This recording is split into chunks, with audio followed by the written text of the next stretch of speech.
green. Oo nga, ito na. Huwag masyado makapal para natutuyo agad. Huwag mo damihan. Yan na, okay na. Nagkataon na pa na nga, baby. Ano pa? Yellow. Eh, paano yung pink ko? Wag na, yan na lang. Yellow na lang.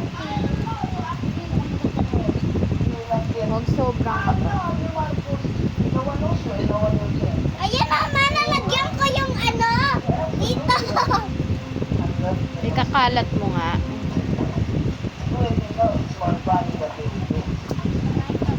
Aray, ang sakit na ng kamay ko. Eh, kawakala. Tama na, wag ka na pupunta sa tangkay na yan.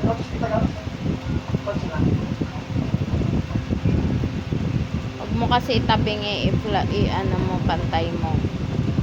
Hindi na naman pantay yung hawak mo eh. Tama na, huwag mo sabi damihan eh, pumapangit eh. Mamaya, huwag mo muna ilagay sa tubig. Bakit?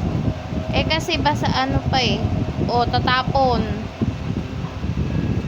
O, lagay mo na.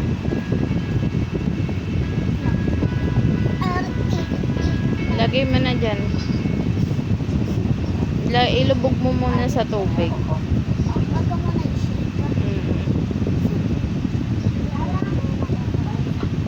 La! Tatanggal agad. Yaan mo na, huwag mo na andalihin.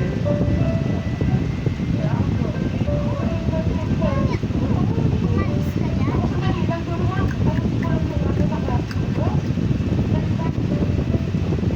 Mas maganda yun sa penguin.